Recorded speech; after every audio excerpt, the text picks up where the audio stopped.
this video, we're going to use StatCrunch to find the critical z-value.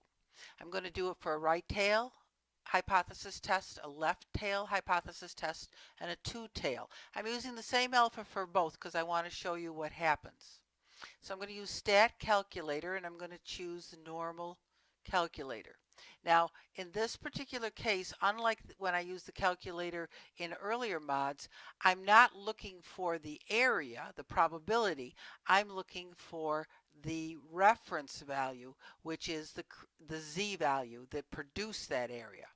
So if I'm going to start with a left tail test, I'm going to stay with the negative. I'm going to empty this out, space it out, and I'm going to put in a 0.025. That's going to be the area in the right tail.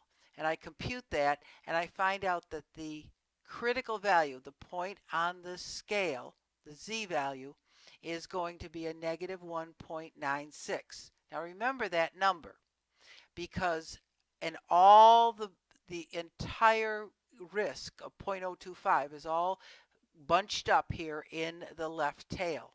Now if I change this to a right tail,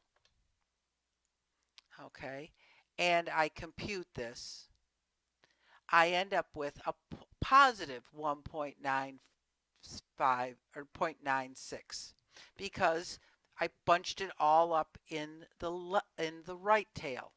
Now, I'm going to go back to a less than just for the purposes of this argument. I'm going to delete this out because that's where I'm looking for my answer. And in here, my alpha has two-tailed risk, so I need to share the risk into both tails. But now this calculator only will do a single tail at a time. So that means if I had 2.025 probability for both tails, then each tail only gets half of that. And so I'm going to put in 0.025 divided by 2 for my area just in the left tail. And when I compute it, you'll see that my critical value is now negative 2.24.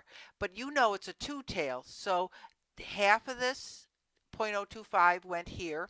The other half went here. That's not showing in this calculator. So therefore, my critical value, there's actually two critical values for a two-tail test. It's either a negative 2.24 or it's a positive 2.24. I hope this helps you to calculate your critical values for Z a little bit easier.